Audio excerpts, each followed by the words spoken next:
So we are going to take you through step by step how we created the slime and give you some pointers and best practices so that you can do this activity with your little ones at home with no hiccups. You don't need any borax. These ingredients you likely already have in your home. And so let's get started.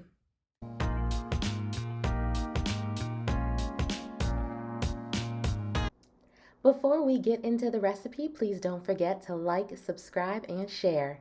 So here's the recipe, super easy. You're gonna need glue, baking soda, and contact solution.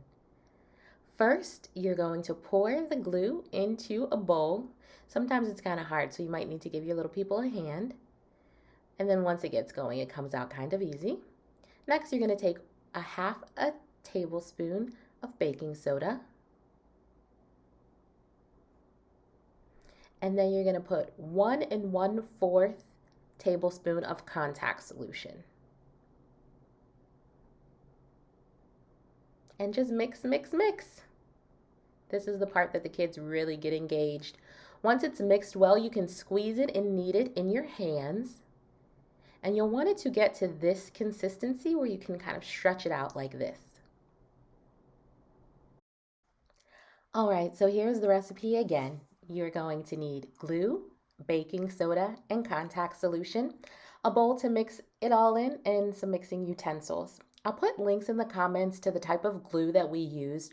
We used a special slime glue that I found on Amazon, and we already had baking soda and contact solution. So again, super easy, no borax required.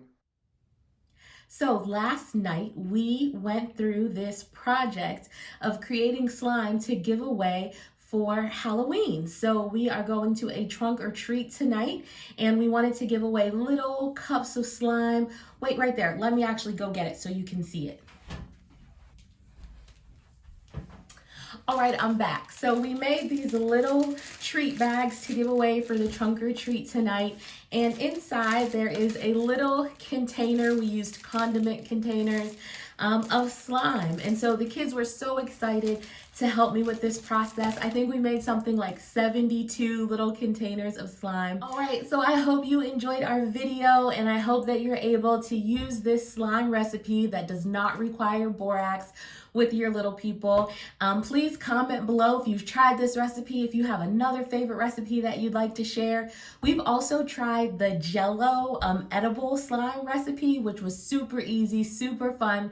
So maybe we'll do a video on that as well. If you'd be interested in that type of video, definitely comment down below and let us know. As always, please don't forget to like, subscribe, share. We definitely want to pull brilliance out of all of our little ones and prepare them for the future, which is definitely going to require them to have really strong STEM skills, science, technology, engineering, and math. And sometimes it requires us to get our hands dirty and make some slime and get creative. So I hope you enjoyed this video and I look forward to seeing you soon.